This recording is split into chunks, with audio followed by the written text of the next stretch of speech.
chiamo Danila Massalongo,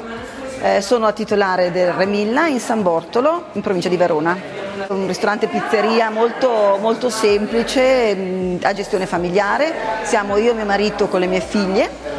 che gestiamo questo ristorante da 13 anni ormai. Abbiamo tenuto una cucina molto tradizionale, soprattutto pizzeria più che ristorante, e abbiamo tenuto una cucina tradizionale con i bolliti la domenica, le trippe, la carne della zona, i formaggi, i taglieri, tutte cose molto semplici del posto. I finanziamenti che abbiamo ricevuto ci sono serviti per il rifacimento del tetto e di questa sala che era ancora degli anni 70, anche i serramenti.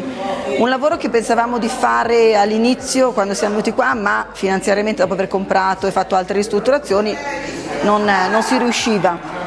Avendo avuto la possibilità di cedere questi finanziamenti abbiamo fatto dei lavori in più aggiuntivi, che è stato i serramenti, che era una cosa che non avremmo fatto adesso, ma siamo riusciti a farli, il tetto che era ancora in Eternit, perciò c'è stata una bonifica e tutto,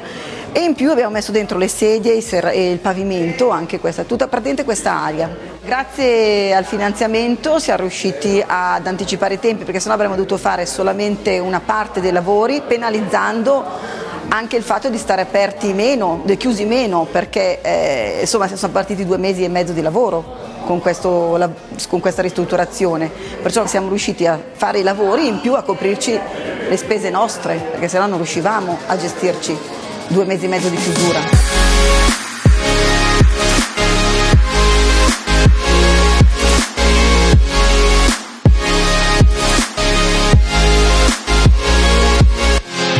Rifatto il tetto, qua così abbiamo dovuto praticamente spostare completamente tutto, perché il tetto non è solo estetica, è proprio siamo rimasti a cielo aperto,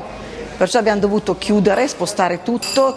la cucina è compresa anche nel tetto di questa parte di ristrutturazione, perciò la cucina abbiamo dovuto spostare tutto anche dalla cucina. È stato un lavoro come riaprire di nuovo, che se non avessimo avuto questi finanziamenti non l'avremmo di certo fatto. Con i finanziamenti del Baldo Lessigna